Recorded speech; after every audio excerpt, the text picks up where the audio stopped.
That's right, it's half full. Actually, I could have used that as the opening of my talk. Again, I'm Bob Grayboys, I do healthcare, and I'm going to be your Obamacare tour guide today. And I think of my job here as to give you a smooth and pleasurable ride on the road to perdition. So, we're going to have a good long conversation, build up all the questions you want, because I'm going to try very hard not to fill the time. I'd like to make it more of a conversation. So a couple things. First of all, the law, and by the way, I'm just getting used to calling it Obamacare. I was insistent for a long time on calling it the Pension Protection and Affordable Care Act, or PPACA, whatever. No one's calling it that anymore, and I'm just sort of getting used to it's Obamacare. It's the only thing anyone calls it, and that's fine. So it's fewer syllables. That's one advantage. It's here. It's not going away anywhere. It's here to stay. NFIB tried. There it is. There we go. NFIB tried very hard to send it on its way. Got within one vote on the Supreme Court, but unfortunately it kind of tilted this way, and it's here, and now we've got to deal with it. So I'm here to talk to you a little bit about a little prognostication of what's likely to be happening to you, but also a little therapeutics to help you get through it a little bit more smoothly. First of all, there's 7 months till the day the exchanges, health insurance exchanges, are supposed to open up in every state. At the moment, to my knowledge, there are exactly 2 states ready to go. Massachusetts, which has had an exchange since Mitt Romney started it when he was governor, and the state of Utah, which has had one for a couple of years as well. Now that leaves 48 states in the District of Columbia, which still have to set them up. Good friend of mine, well-known health economist and head of a think tank, he's predicting there will be, by the end of the year, there might be 3 states up and running. He said he'll go out on a limb, it could be 5. But it's a real big open question, how many of these things are going to actually be open, and then what happens if they're not. We'll talk a little bit about that. But the fact is we've got 7 months till the whole thing's got to be set up, and most states have barely begun even thinking about it. In fact, half the states have said, no thanks, we're washing our hands. Washington, you want it, you do it yourself, and there's no evidence at Washington yet, and at least that Washington is capable of pulling it off. So how do you deal with it? Well, I'll tell you a little story. A couple months ago, I went speaking out west, and I had to fly into Salt Lake City to change planes. And it was the second bumpiest ride I ever had in my life. First had been about 30 years earlier. And it was I'm a pretty good flyer, but it was pretty harrowing. And I knew in an hour I'm going to be heading out the same way and go through it again. So we got airborne, and the plane started doing this really badly, to the point that finally a flight attendant got on the horn and said, folks, Captain says to me, we've got about 3 more minutes of this, and then it'll smooth out. So if you can just hang on till then. So I said, okay, I'm going to calm myself. I closed my eyes. I started doing slow breathing. And in my mind, I counted slowly to 180. 1 Mississippi, 2 Mississippi, 3 Mississippi, whatever. And sure enough, at right about 180, it smoothed off just as she promised, and it was just terrific. So, you all are worrying what's going to happen to you between now and January 1st, 2014, when you're supposed to be up and running on all this new healthcare system. Just close your eyes. 1 Mississippi. Breathe slowly. And count to 27,734,000, and you'll be right there by January 1st.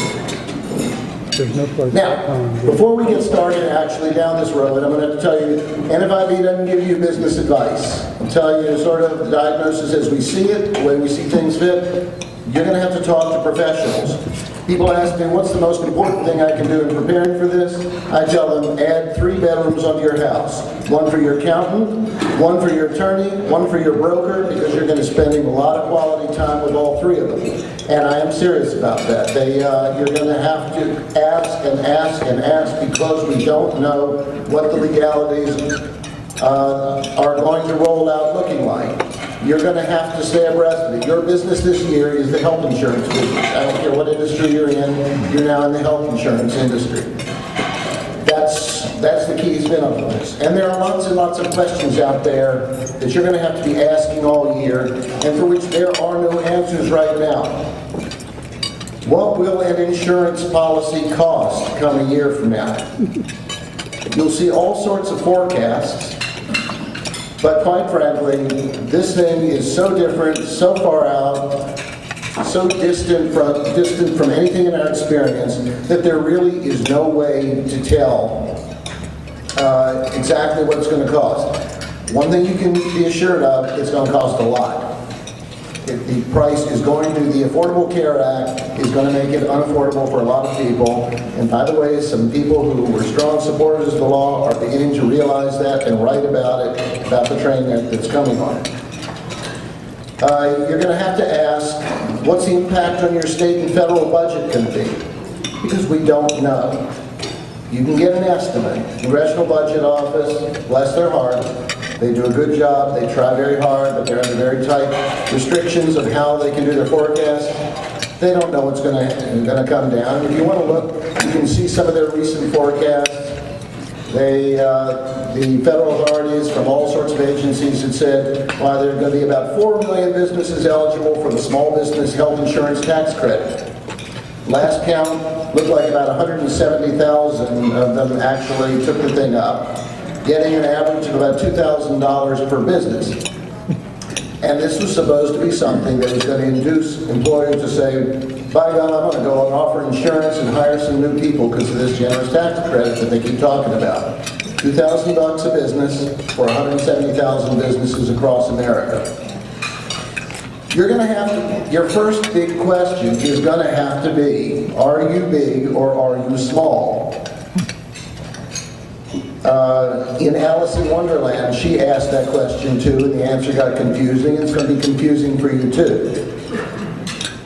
It's going to depend on how many full-time workers you have. A full-time worker, in this instance, being defined as 130 hours or more a month, although it's defined differently in other parts of the law. Plus, you're going to have to take all your part-time hours and add them up and divide by 120. And each unit there will be an extra full-time equivalent. And by the way, you're going to have to say, if you own 2 or 3 companies, they're probably going to add them together and say, you're the owner, so we're going to count them all as one. So if you've got, yeah, I think I heard some groans. If you think you're going to get out from under this by subdividing your company into some pieces, it's not likely that you will succeed.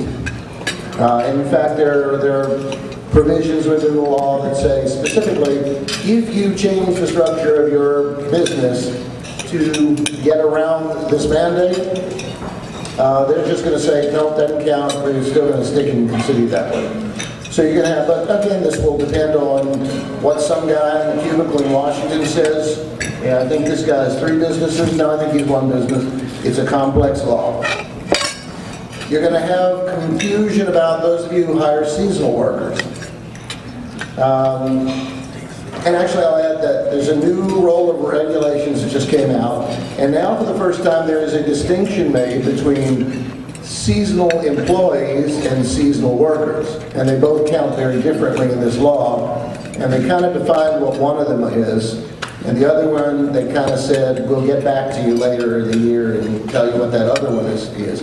So I don't know what it is, neither do they. But you're going to have to count them, and you will owe, either you're going to have to buy them insurance or you're going to have to pay penalties for not doing so for if you happen to be 50 or above. The Secretary of State said earlier that 95% of those registering as corporations in the state are under 50. It may be 100% of them by the time this thing gets through rolling through the corporate landscape. Will the exchanges open? Again, we don't know. Will Medicaid expand?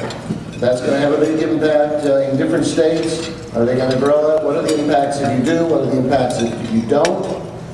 I just got Just got an email from a friend who used to run the policy arm of Medicaid and Medicare. He asked me, how is this going to work? And I said, I don't think it's the way you're thinking. And the two of us went back and forth and said, let's just talk later in the week because neither of us knows what the impacts are going to be and we need to figure it out. One of the biggest things you're going to have to deal with is the question, will the doctor see you now? This is a little thought about thing in this law. A friend of mine called an economist who's just been shifted over into healthcare. He said, I'm now doing some work in healthcare and running the numbers. He said, are you aware, and I'll use economist speak first and then I'll translate it for you. He said, are you aware that all the government forecasts assume perfect elasticity of supply of inputs to healthcare? I said, yep. And what that means is it assumes, all forecasts that are out there assume that if suddenly we want you and I and all of the rest of them who fill that stadium want 25% more health care this year, that somehow there are going to be some brand new doctors and hospitals and nurses that will just pop up magically out of the ground and fill that. Now, okay, we'll do an occasional pop quiz here. What happens in your business, whatever industry you're in, when demand goes up and supply stays the same? Prices go up. You are now exempt from the exam. Perfect. A Berkeley professor who's a famous blogger and sort of famously on the left and a big supporter of this law just posted a comment on his blog a couple weeks ago. He said, quote, and he's asking his readers, what is your guess as to what will happen if Obamacare works for access, works for quality, works for coverage, but the extra healthcare workforce needed isn't there and the lines start to get longer? And honestly, it was a serious question. I mean, I gather it's the first time it ever occurred to him that that's a problem. There's a paper that was produced out of Duke University, I don't know, maybe 8 to 10 years ago, that shed a little bit of light on this. It said, now, the U.S. government has something called the Preventive Task Force. It looks at preventive measures and decides what should each of us be getting. So you should get this many mammograms at this stage in life, and you should get a tetanus vaccine, and you should go get screened for this, and a pap smear, and all of these other different things. And these are the things that a person who is prudently taking care of their health ought to do in preventive care. So this study 8 to 10 years ago said, what if everybody in the U.S. listened to this advice? And they did calculations, and they figured this would consume 7.5 hours of the day for every primary care physician in America. Now, how come your doctor can see you when you're sick? Because not everybody's actually coming for all these recommended procedures, preventive procedures. Well, this law now makes all those procedures free. And anybody who had second thoughts about, no, I don't feel like spending the money to go down and get the doctor to do this, it's now free. So how many people are actually going to come out? How many hours of the doctor's day are now going to be taken up by the free stuff? Nobody knows. We'll see.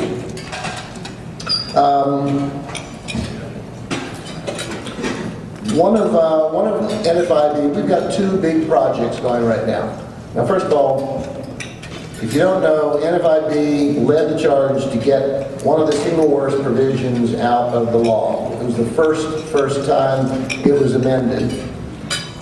This was the infamous 1099 provision. And your business, just as this year you're going to be in the health insurance business, you would have been last year, or in 2011, you would have been in the filling out 1099s business.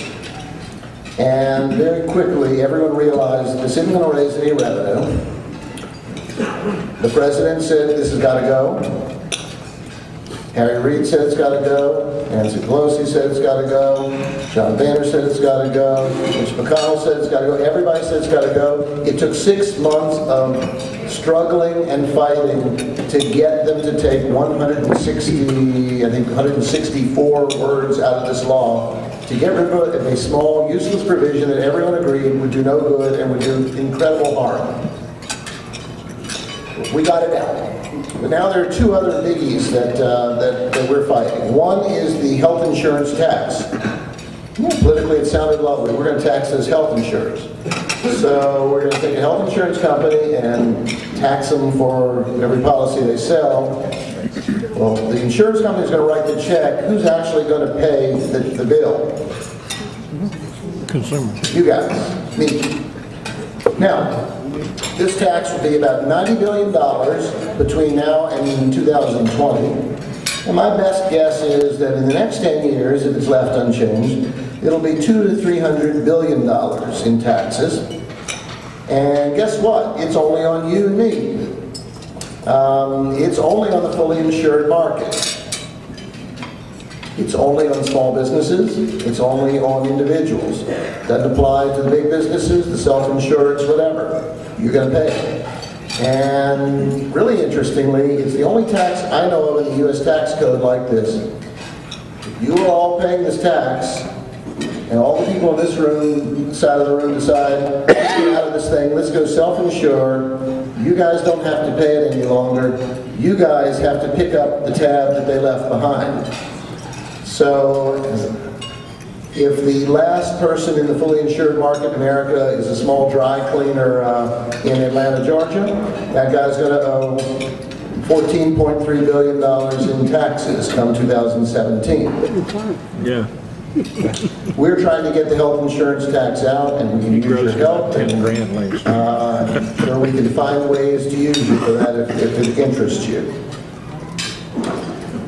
Now, the other one that we are fighting, and it's the big issue that people ask us about, is the employer mandate. Is this for any company that is 50 and above?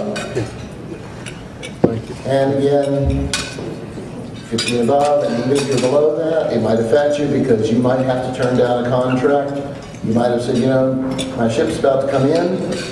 I've got a big contract, but you know what? I don't really want to get into this business of this 50 and above thing. Now, we've got a quarter here, for the first time in a while, of negative growth. The U.S. economy shrank last quarter. If it does that one more time, we're back in a recession. Officially, big scarlet R written all over Washington's clothing. And I would say that if that happens, this employer mandate could very well be what tips the balance to go over in that direction. Because this is going to be huge cost. This is the lowest cost there. A company with 50 employees, you end up paying $40,000 in penalties for not providing insurance. We have a member down in Texas who testified before Congress. He's got 450 employees.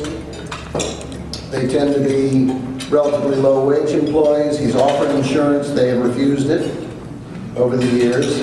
So he buys it for his managers, not for the line guys, because they decline it. Well, come January, he will owe close to $1 million in penalties per year if they don't have that insurance.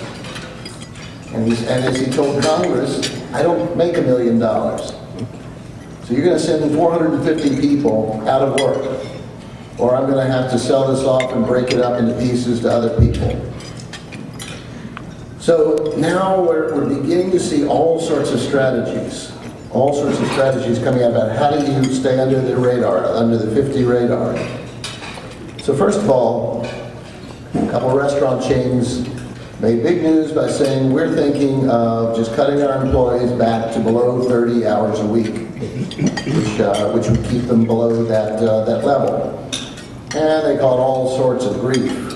All sorts of people came out saying these greedy businesses, blah, blah, blah, blah, going after they're not treating it.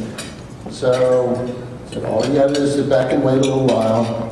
And then a big bombshell fell out of Pennsylvania about 2-3 months ago. Community College of Allegheny County, Pennsylvania announced, we're ordering all of our adjunct professors, many or most of whom I suspect supported this law, we're cutting them back to 29 hours a week. For some of them, that's a 1/3 pay cut. And the college said, we can't afford to buy them insurance or to pay this penalty, so we're just cutting back. And so one of the professors was plaintively quoted in the press saying, I've kind of got a double whammy. All of a sudden, I'm being ordered to buy health insurance, which I haven't had before. And secondly, they're cutting my paycheck by a third. And I wrote a little piece saying, actually, it's a triple whammy, because that insurance is going to go through the roof as soon as this happens. So they're cutting hours. Now, this month, there's a whole bunch more, another flurry of these. So they're cutting, others are. There was Stark State College in Ohio sent a letter to its adjuncts. In order to avoid penalties under the Affordable Care Act, employees with part-time or adjunct status will not be assigned more than an average of 29 hours per week. So they're committing it to paper. Because of this healthcare law, you lose part of your paycheck. Now, one professor there got quoted. Now, I feel bad about this because I read about him. He seemed like a decent enough fellow, but he was deeply upset. Was quoted in the paper, saying, in education, we're working for the public good. We are public employees at a public institution. We should be the first ones to uphold the law and set the example. And I got bad news for it. First of all, I got a bone to pick. Yeah, I'm also an adjunct professor at public institutions. And I like what I do. I'm very proud of what I do. But I'm no more special than that than any of you. He's doing public good, but so is the plumber, so is the software programmer, so is everyone around here. We're all in this together. So, thank you. So I can't go with him on that. But anyway, he feels good about what he does in life. The thing is, his employer is upholding the law. It's upholding the parts of the law he doesn't like. It's upholding the part that says, I can cut your paycheck by a third and send you off and not buy this stuff because that's the way they wrote it in Washington. So he says they should set an example. Oh, are they setting an example? And it's an example that's going to be replicated across the country. The Commonwealth of Virginia, where I'm from, just announced 37,000 state employees who are working on an hourly basis are hereby restricted to 29 hours a week, and that includes all the adjunct professors at all the colleges in Virginia. So we're cutting some more hours. Now, the Wall Street Journal had an article a couple of weeks ago in which a fellow, an entrepreneur, software entrepreneur, wrote, I'll tell you what we need to do. What we need to do is, if you're a company that's over 50, break your company into many small pieces and fling them off. Take your accounting department, sell it to somebody, deal with it as a vendor. Take your HR, deal with them as a vendor. Accounting, deal with them as a vendor. Everybody comes an independent contractor. Is this legal? Because the government's kind of warned that, well, we're going to be kind of watching out for this. Well, I'm sure there's some lawyers just chomping the bit there, waiting to decide whether this thing is legal or not. But there's certainly going to be some that try it. And I'll ask you, from a business perspective, does it make, here's another pop quiz, does it make any sense for you to go shatter your company into a million pieces to do this other than to evade the mandate? Yes or no? Is it good? Is this something you'd want to do? Probably not. But some are going to do it. Here's another strategy some are looking at. Take your employee, valued employee, lay her off, send her to a temp agency, say, I want her back, but as your employee, not mine. Now, the federal authorities have said, we're going to watch out for this, and we're going to make sure that doesn't count. We're going to treat her as your employee anyway. We'll see. We'll see how that works. Does it make sense to fire your trusted employees and bring them back as temps? Yes or no? No. Well, it makes sense only in this context. But I'm talking about in the regular world. So, there's a University of Chicago economist who writes for the New York Times. He had a neat little graph that shows in France, where they have similar restrictions, you go down the number of companies with with 49 employees, the number of companies with 50 employees. There's 2.4 times as many companies with 49 as there are with 50. Is there some magic that the proper size for a company is 49? No, it's because they're all cutting back just enough to avoid all these laws that France has laid down. Hawaii's been doing this, has had an employer mandate since 1974. And their employer mandate says you got to provide insurance for anyone who works 20 hours. What do you suppose is a really common work week length for employees in Hawaii? 19 hours, the magic 19 hours. That's the perfect amount of time you need from an employee. So they're kicking their workforce there. Now, in a little bit of kind of pleasant smiles there, the Wall Street Journal had a report about a week and a half ago on labor unions, which have suddenly got the idea, they are doing a Homer Simpson, they're realizing this thing hits them too. And they've suddenly realized, actually I think one of the unions that was quoted was in Atlanta, Georgia. I think it was a pipe fitters union. It's going to cost them an extra 50 cents to $1 per hour for all of their members. And they're suddenly saying, that's going to make it real tough for us to compete with businesses that are under 50. So, and if we're not providing health insurance, why does anyone want to join the union? That was one of the quotes in there. So they're seeking special dispensation.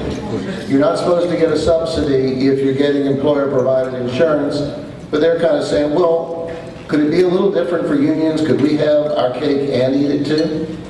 And so that's something you're going to watch out for. Then there's a new reg that says, now you've got to provide affordable, if you're over 50 or over, you got to provide affordable coverage. But the wording was sloppy. They were crafting this thing all through the night, a few years ago. And they realized it only has to be affordable for the employee. You have to offer coverage to the families, to the dependents, or you'll be penalized. But you don't have to make the dependent coverage affordable. So the quick and easy answer is I'll offer generous coverage to my employee and I'll charge the moon for the kids. They realized, and by the way, they realized the way the wording was, it looked like those kids then wouldn't be able to get subsidies. If the employee says, I want the insurance, but my family, I can't afford it for them, that they wouldn't be able to get those government subsidies. Well, they've sort of tweaked the regulations, so yes, they can, but they tweaked them in a way that's not very generous compared to other people who will get those subsidies. So, again, a huge scholarly supporter, a law professor who was a big supporter of this law and a very vocal, a very able and capable one, wrote last week a long piece that he summarized. The bottom line is employers can offer unaffordable family coverage and avoid a penalty. The federal government will pay less for premium tax credits as fewer people will be eligible. Hundreds of thousands, probably millions of children and spouses will remain uninsured.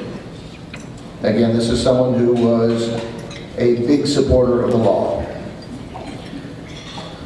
Now, I'll argue that the one industry in America, the one assembly line in America that is really rolling out at full speed is the one that's producing regulations for this law. The shelves in my office are starting to bow like this, and I keep wondering when it's going to snap there, the shelves will break. 3 pages of the employer mandate is now 144 pages of regs. 1,000 pages of law is now 10, I've heard 13,000 pages of regulations. And none of this should be a surprise. Washington Post, 2009, months before this passed, great economist Martin Feldstein, who's a big advisor to Ronald Reagan, wrote, Obamacare could have the unintended consequence of raising health insurance premiums and causing a decline in the number of people with insurance. And just a week and a half ago, the Congressional Budget Office revised their estimates to say, well, in August we thought only 4 million people were going to lose their employer-sponsored coverage because of the law.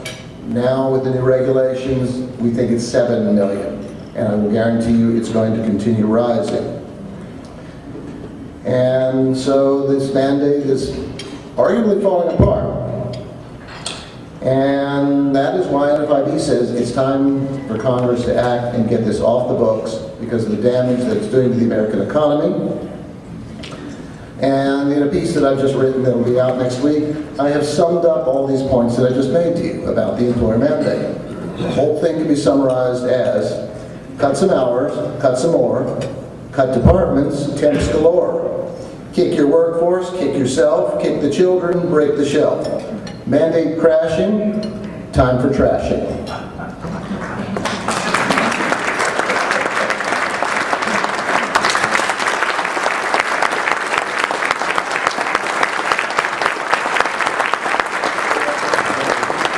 Thank you very much. Thank you very, very, very much.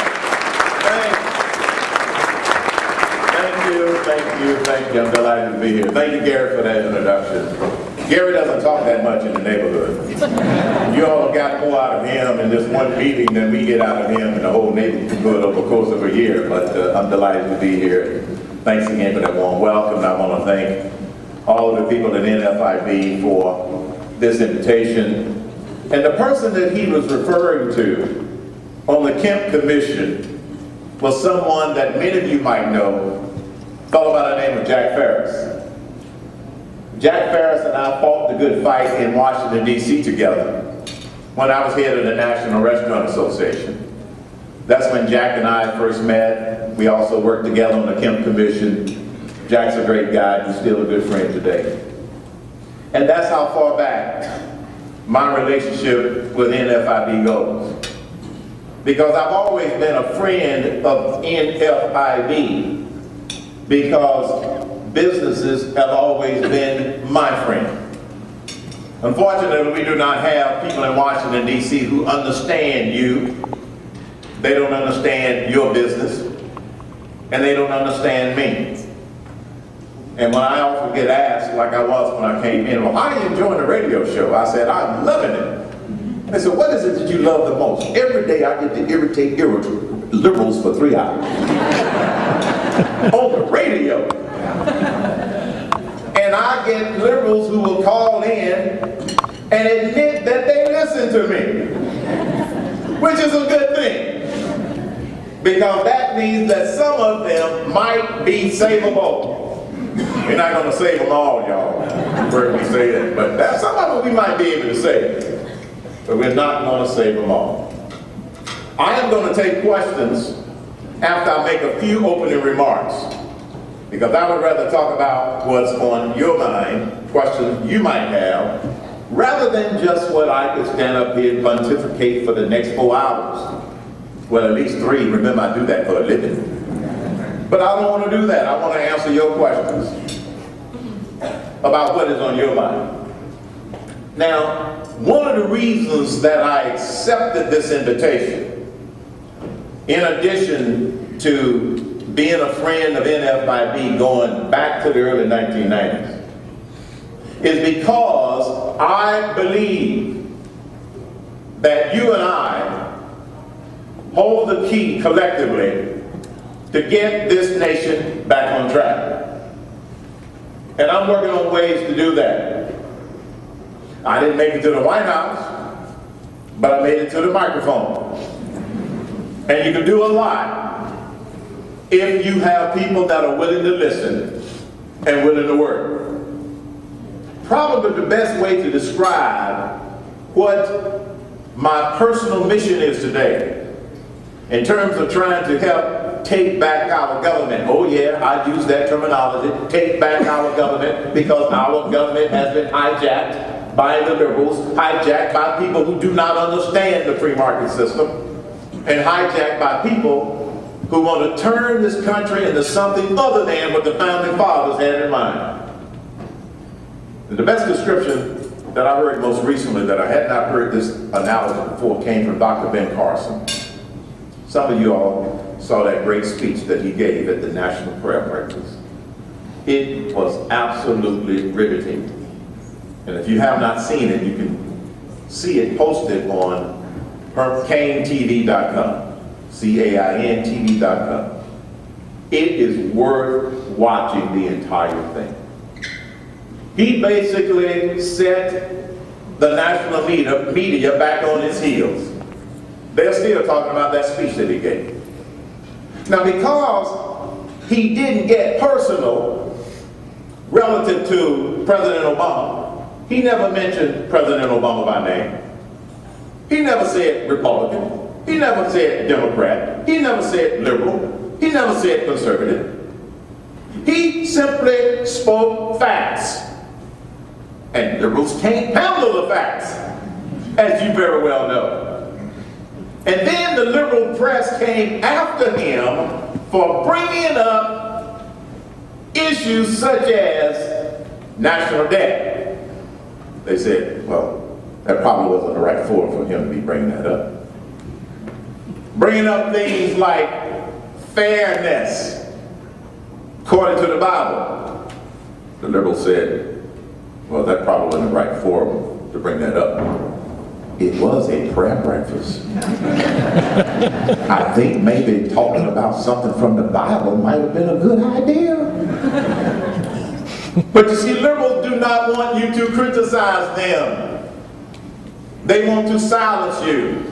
They want to intimidate you. They want to silence me and intimidate me. Does it look like they have intimidated me into silence at this point? Not going to happen. But here's how Dr. Carlson described what happens in Washington, D.C. Our national symbol is the bald eagle. It has a left wing and it has a right wing. And the thing that keeps that bald eagle flying, this is the part that I had, is the body in the middle. We are that body called we the people. Because if we don't do our job as the people and hold our feet to the fire, the eagle will be trying to fly with one wing, and if a bird flies with one wing, they fly in a circle. And that's what we have today. We have to be that body to insist on solutions to problems and insist that our elected representatives do their jobs. Some organizations have tried to do that with various degrees of success. I commend those organizations. This is one organization, Restaurant Association, a lot of organizations. But what we do not have is a massive people's movement to hold their feet to the fire more often and with more fire. That's what I'm about. I did a piece on the radio earlier this week or last week, I lose count now that I have a regular job every day, called The ABCs of Prosperity. You understand that. The ABCs of prosperity, many people in this administration and many people in Washington, D.C., they do not understand this. Which is why you and I have the challenges that we have in just trying to run our businesses. I just happen to note the bookmark that they had out front. And it says, NFIB, our mission, to promote and protect the right of our members to own, operate, and grow their businesses. That's the operative word. That's all you want to do. Who would get up every day and go to their business or go to their office with a strategic plan of stay the same? Nobody. That's not the way we think here in this country. That's not the way the business community thinks. I've never seen a strategic plan. On all of the boards that I've served on throughout my career, I've never gone to a strategic planning meeting where the presenter starts out with, our overall mission for the next 5 years is to not grow. You want to be able to grow. But you can't grow if you have a government working against you. I outlined the components of the ABCs of prosperity. 4, education. Education. By the way, this segment is posted on canetv.com. You can listen to the audio when you have time. I know you all are busy growing your business. The first one is education. You hear this all the time. You hear a lot of people pay lip service to it. But then you don't have a lot of people doing the things that we need to do in order to make sure that education continues to be one of the pillars of this great country. And what has to happen is government's role should be to remove barriers to education. That's why in some states, like in Georgia, they passed recently a charter school legislation. But there are times when people who have ulterior political, ideological motives will work against things that are working. Many of you might remember back in 2004 when George Bush was president, they authorized a DC scholarship program for inner city schools, where they allowed students to apply for a $7,500 scholarship to go to the school of their choice outside the inner city. Many of the students went to charter schools outside of the city. Many of them went to private schools outside of the city. The current graduation rate in Washington, D.C. school system is about 49%. After 5 years, the kids who were able to go to a charter school or a private school, their graduation rate was 91%. And then when President Obama came in with his administration and the 5-year time frame was up, because of pressure from the unions, pressure from the teachers union, they canceled the program. Because they don't care about the kids. Many of them care about their political agenda. And that's why our job and the job of the people that we send to Washington, D.C. has to be about removing barriers to education. And it starts with dramatically reducing the role of the federal education involvement in what goes on in our schools at the local level. In fact, you can just eliminate the Department of Education. We wouldn't miss a beat. So the first component of this ABCs of prosperity, education.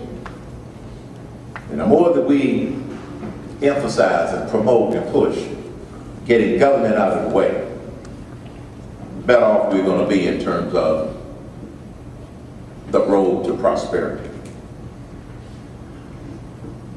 I'm asked often by some, how do we attract more blacks to the Republican Party? How do we attract more Hispanics, Asians? Unfortunately, some of the leaders in the Republican Party, they think that the way to do that is become Democrat-like. That is not the way to do it. People who come to this country, people who are born in this country, no matter whether they are black, white, green, red, purple, whatever the color, they all want the same thing: an opportunity to succeed and achieve prosperity on their terms. That's what everybody wants. So if you're talking about removing barriers to education, well, you've got their attention. And you don't have to panic. Second component, a job. Once again, we heard lip service about creating jobs in this country. The fact of the matter is, you cannot create jobs by continuing to spend at the levels that the government is spending. It's creating jobs, but it's creating government jobs. It's not giving you an opportunity to create jobs. Coincidentally, this morning on the radio show, my researcher had found a study that was just released by NFIB that said that in 2012, 80% of NFIB members did not add any jobs. Why? Because of the uncertainty in this economy and all of the other challenges. It wasn't just the uncertainty about who was going to be president. It had a lot to do with the general uncertainty about running a business. Running a business. 80%. And see, this is consistent with when I was doing a truth tour back in September and October prior to the election. I talked directly with 2,500 business people in some of the key states in this country in terms of the election. And they all echoed what you said. I would ask the question, how many of you all have jobs in your business? You could expand, but you won't because of the uncertainty that we're facing right now. Nearly every hand will go up. And you're faced with the same thing. But unfortunately, the people in Washington, D.C. do not understand how to create jobs. The way to create jobs is for government to get out of the way and to do the biggest, boldest thing that we can do to allow the economic growth that's pent up in this nation to burst open, and that is to replace the tax code. I'm not going to stop talking about it just because I'm not running for president.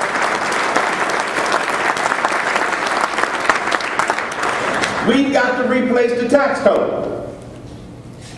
If you have a politician talk to you about they believe in major tax reform in order to try to get your support, run. That's code for status quo.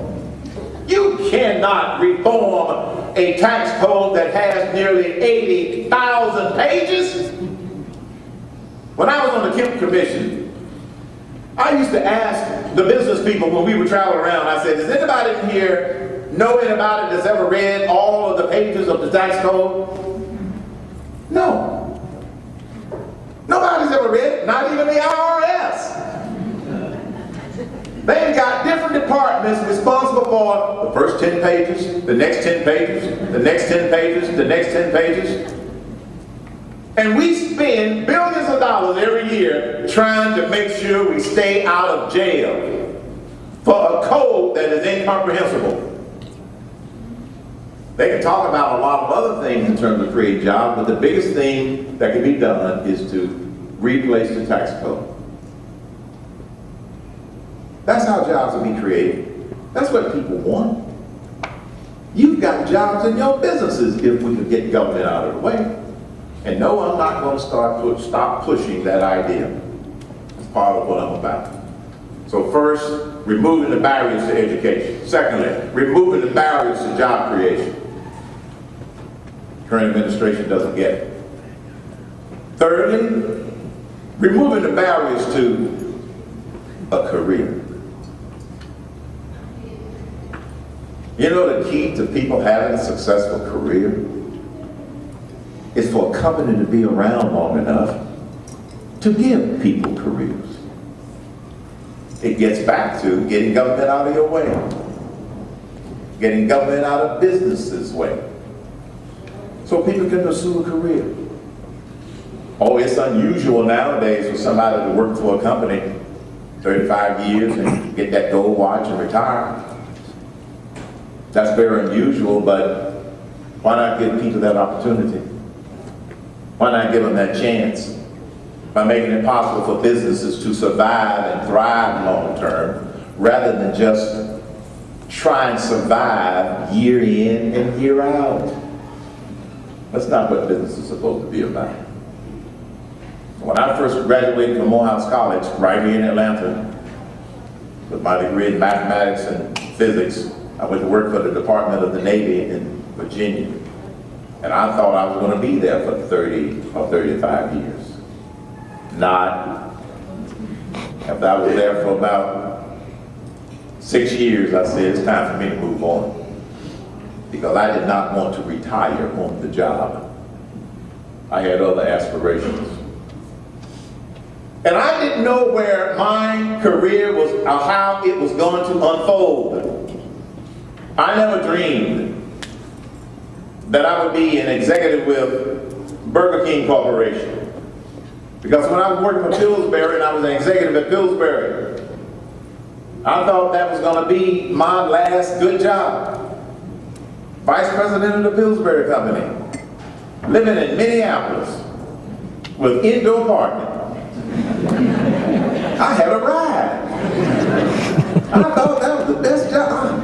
My mother used to say, "You got a good job." I said, "Well, what's a good job, Mom?" She used to say when I was going to school, "I want you to finish college so you can get a good job." I said, "Well, Mom, what is a good job?" I finally asked her one day. "It's where you work inside in air conditioning and you wear a tie to work every day." I had a good job. Vice president of the Pillsbury Company. But I wasn't satisfied with just having a good job. I never dreamed that I would eventually become an executive with Burger King. I never dreamed that I would ever become president of Godfather's Pizza. I never dreamed that I would be asked to become the president and CEO of the National Restaurant Association. I never dreamed that I would run for president of the United States. I had a temporary moment of insanity, but I'm over that now.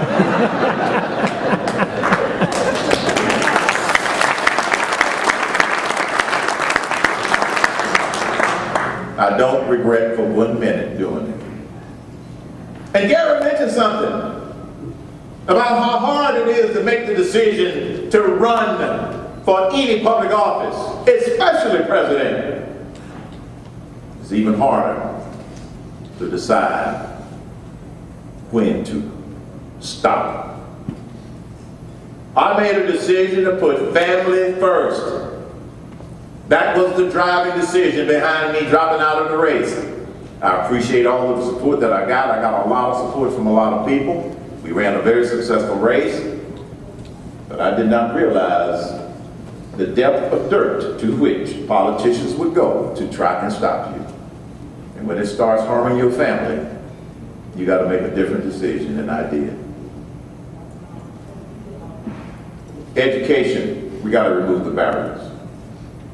Job creation, we got to remove the barriers. Careers, remove the barriers for businesses to thrive long term. And then fourthly, I'm waiting on her because she's writing down. It's good. She'll give you a copy of her notes, man. It's on the website, kingtv.com. No, I don't mind. I'm just messing with you. Fourthly, ownership. Not everybody wants to own a business, but most people want to own a home. They want to own their own property. They want to own their own money. Ownership. There was a study that I saw last week that said that retirees are delaying their retirement because of economic conditions. Because the value of the dollars they were saving in that 401k plan all these years has gone down. You want to know one of the reasons why your retirement dollars won't go as far as they used to? It's called the Federal Reserve. That's right. You know, all of these QE1, QE2, QE3 programs that you've heard about, where they just inflate the money supply. Every time they put another $85 billion out into the currency market, by buying debt from our treasury, the value of your dollar goes down a little bit more. That's why people are delaying their retirement. But people want to own their property. I did a segment earlier this week, I think it might have been Monday, talking about the new slavery in America. Oh, I had some people call me up, they didn't like that. Why are you comparing this economy with slavery? Because they're trying to enslave us. That's why. It's true. Lady calls today, the only reason you are comparing slavery is because Obama's a black man.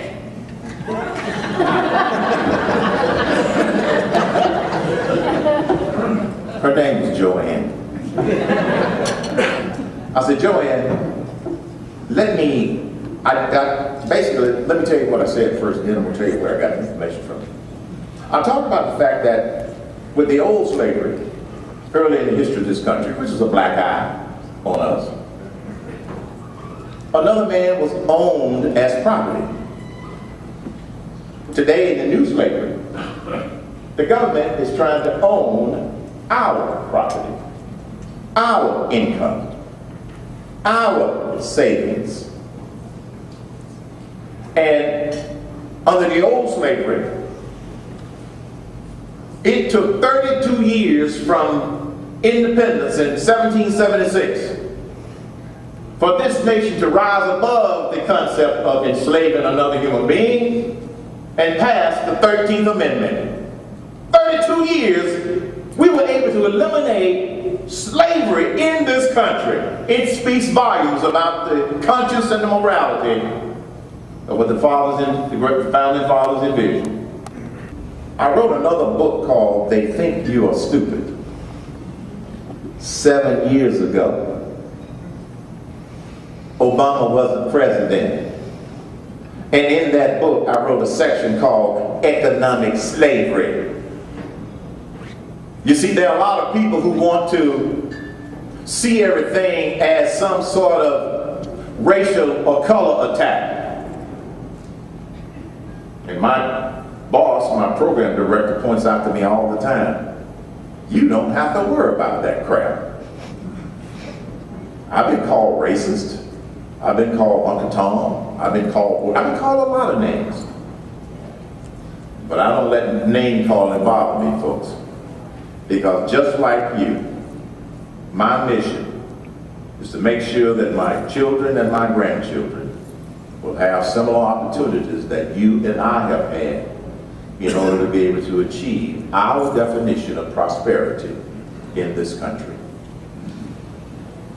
So we know that in Washington, D.C., with the political class, we've got the left wing and the right wing. We've got to be the body to provide the heat. So when they feel the heat, they will see the light.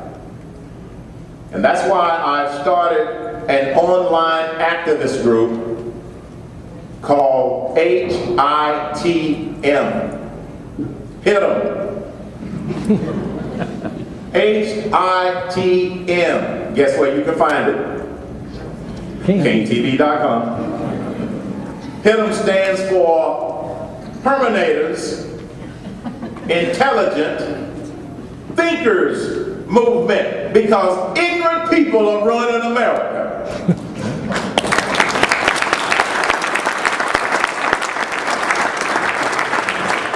We've got to fight it with intelligence, an online activist organization. I invite all of you to take a look at it and join. Doesn't cost you any money. We just need to know how to contact you, so we can let you know at those critical times when you need to contact your representatives or your senators. It's as simple as that. So that's how we're going to pull these two wings together.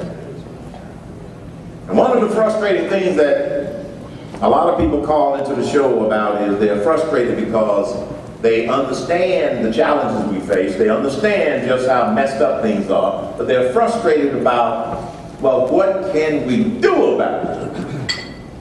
And that's when I remind them of one of my favorite poems. It comes from the movie Pokemon. Life can be a challenge. Life can seem impossible. It's never easy when there's so much on the line. But you can make a difference.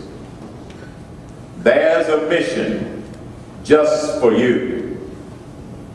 Just look inside and you will find just what you can do. Let's focus on what we can do, folks. This is not a sprint to take back our government. It's a marathon. And I invite you to join us at Hill. Thank you very much.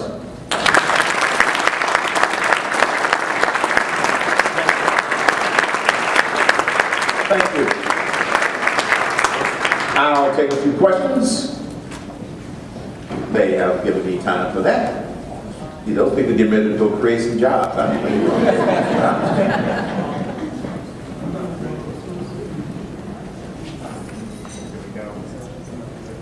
They got a mic, Paul. You can yell it out after him, okay? She can talk loud enough. I know her.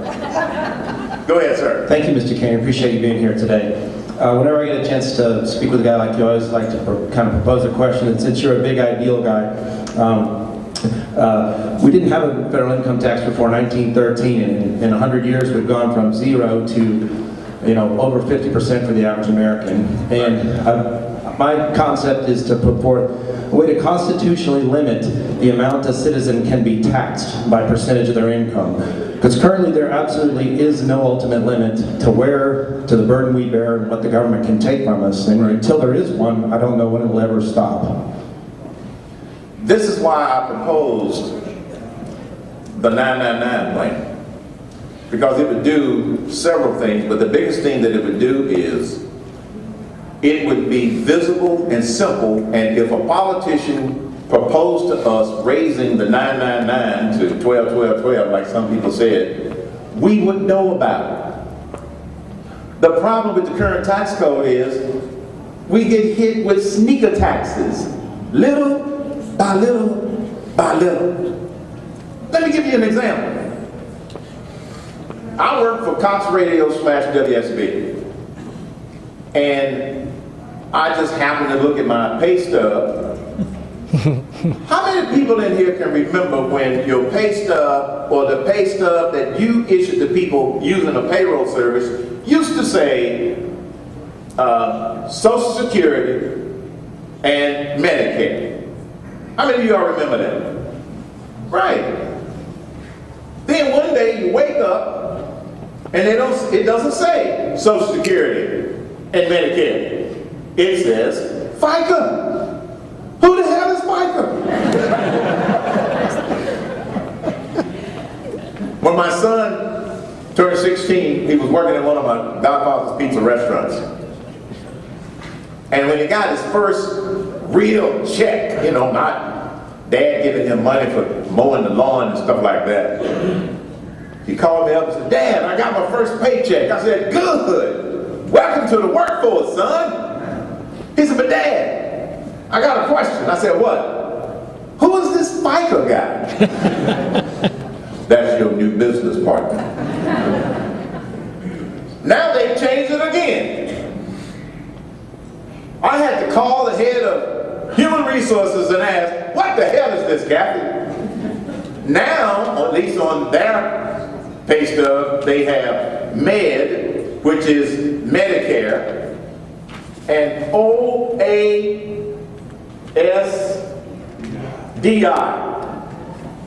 I said, "What is that?" "Old age something. That's what they called it in 1935 when they started Social Security. That's what they used to call it. So you see, there's a game going on here. Let's keep changing stuff and maybe they won't notice. You know why they broke out the Medicare? Because that 1.4% has no limit anymore. It's called a sneaker tax. As long as we've gotten near the 80,000 pages, they're going to continue to sneak taxes. Let me give you another good example. In Obamacare, if you're not in the medical device business, you may not even know about this. In Obamacare, there is a medical 2.3% for anybody that makes medical devices. 2.3% medical device tax on your top line sales. So even if that company doesn't make any money, they got to pay that tax. Ever heard of Band-Aid? Let me rephrase that. It's a medical device. Who do you think is going to pay that tax? The consumer. The consumer. So if you have a medical device of some sort, the cost is going to go up. Because businesses can't just continue to absorb taxes that are forced upon them. So the short answer to your question is, we get rid of the tax code, first of all. And let me just say this. I could be happy if it's the flat tax on income, the fair tax, which is the national consumption tax, or 999. I does not care which one. Either one would be better than this mess that we have today. So that's how we address that. Then, if you have a tax structure that is visible and understandable, then we can hold our feet to the fire in terms of them wanting to tax us ad infinitum. Yes, my dear? What do you do when you have a little town like Brazelton and Bushton? What is the best thing we can do to fight against those who think we're stupid?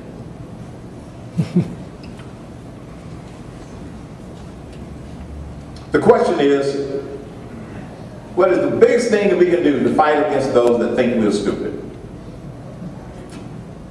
We must be organized in order to be able to respond on a dime.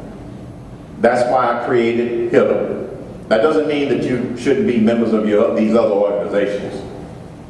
Let me give you an example. Did you know that a member of Congress has introduced legislation in the House to eliminate the two-term limit for president? Did y'all know that? Why do you think they want to eliminate the two-term limit for president? Because all of the people that love Obama. So I had a caller the other day call up to say, well, what do you think of that? I said, NFW. Use your imagination.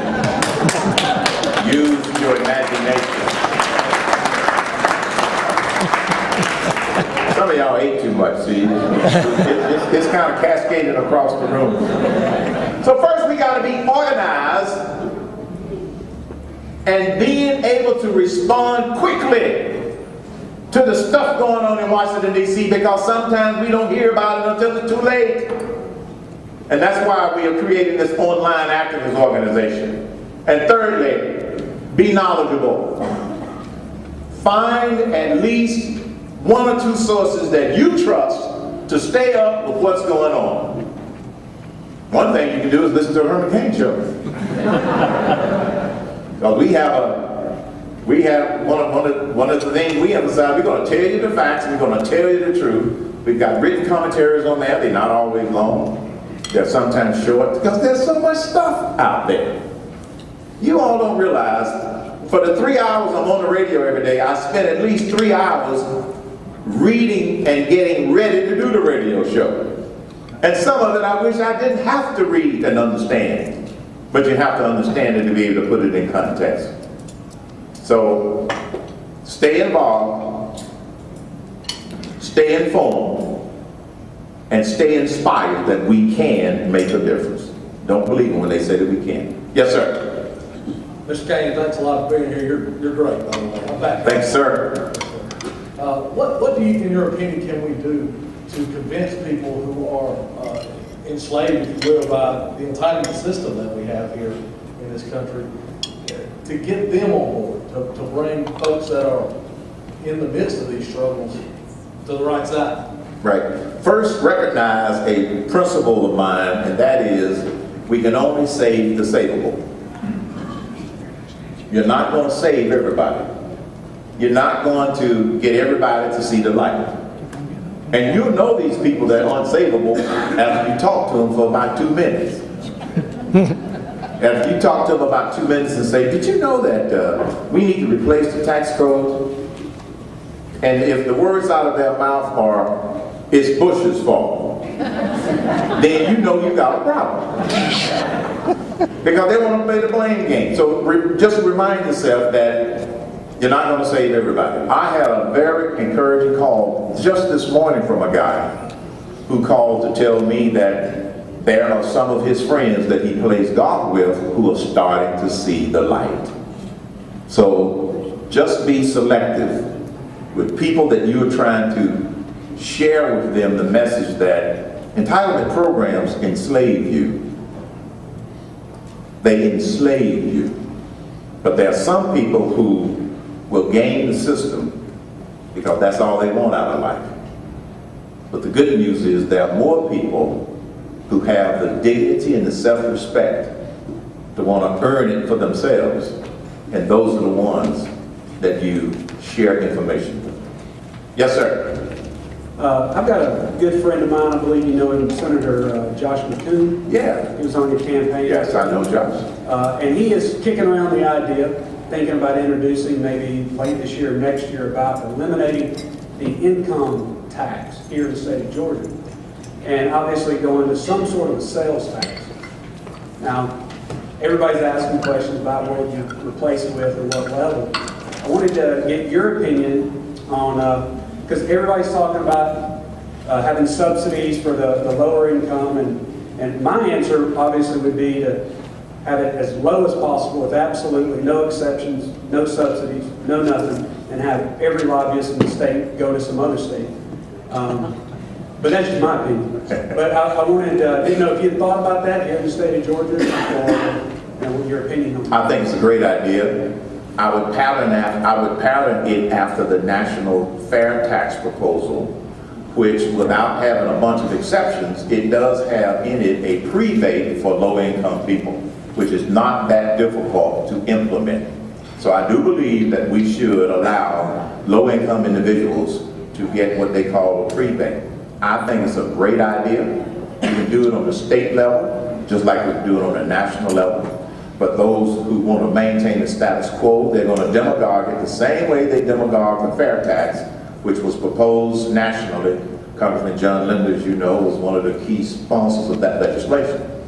The argument that you're going to hear is, but wait a minute, what is our current sales tax here in the state of Georgia? What is it? 6.5%. So you're going to tell me you want me to put another 5% on top of that? They don't understand you're replacing one thing with another. And that's how they try to demagogue. I think it's a great idea, and it would put taxation in the hands of the consumer and out of the hands of the politicians. Yes, sir. Last question. Herman, I met you back when you were running for the Senate in the state of Georgia. You're a great man, and I appreciate everything that you do, even though you are Gary Harkin's friend. We won't hold that against you. One of the things I want to bring to you, Herman, is the Republican Party is just like the church. If we have somebody in the church that gets a blemish, we all are sinners in this room, saved by the grace of Jesus. But we all learn things through life, through trials and tribulations. Yes. What are we going to do to be able, when there are good people out there that have become good people because of trials and tribulations in their life, to get the party to acknowledge that, not be like the church? When you have a sinner sitting next to you, you want to throw them out of the church, but yet you want to go grab the sinner in the street and bring him in the church. Yeah.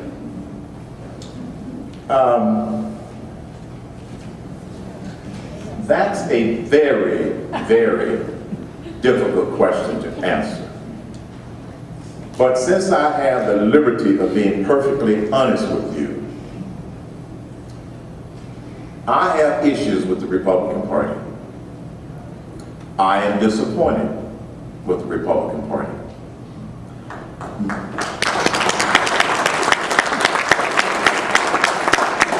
Not all people that work in the party, because there are a lot of good people that I know who are there trying to do the right thing. But collectively, the leadership of the Republican Party is hard-headed, as my grandparents used to say. They will not listen. The reason they got beat so bad in November is because they thought that the old model would work. And there was some of us screaming, saying, it will not work, and it didn't. They got beat on the ground because they didn't have an effective ground game. I'm not mad at you. I'm just passionate about it. So those that are working actively as with the party are going to have to try and get the message through that we got to look at things differently, folks. Got to look at things differently. Let me give you an example. The chairman of the RNC, Reince Priebus, he was in Atlanta last week holding anybody here from the media? Good. Holding now get this, holding an African American listening session here in Atlanta, in Georgia. Who didn't get invited? I didn't get the memo. And when they discovered that I didn't get the memo, my phone was ringing off with people who wanted to, mea culpa, we're sorry. They're not listening. The biggest problem with the Republican Party is, number one, they don't know how to control the narrative. And they're not listening to the input that they get, not just me, but a lot of other people. So you're going to have to change it from the inside. For those of you that are active, and I encourage you to be active in whatever party you support, so you can help make it much more effective, make it more effective. But there is no short answer, there is no quick answer to changing it. And if the Republican Party does not step up its game, they're going to continue to lose, and here's why. The class warfare rhetoric is working. And this administration and the Democrats know how to play it like a fiddle. Class warfare rhetoric, the entitlement rhetoric, and in many instances, the race card rhetoric. And this is why I have suggested we need to talk about the road to prosperity, which gets up above all of that stuff. Thank you all very much for your attention. God bless you. Thank you very much.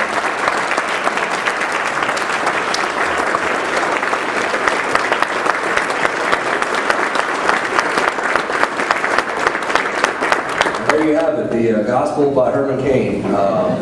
Thanks again so much, Herman, for being here. We certainly appreciated it. I want to thank all the speakers today, Secretary Kemp, Senator Schaefer, Dr. Bob. Dr. Bob was unfortunately not the bearer of good news, but we'll fight through and prosper.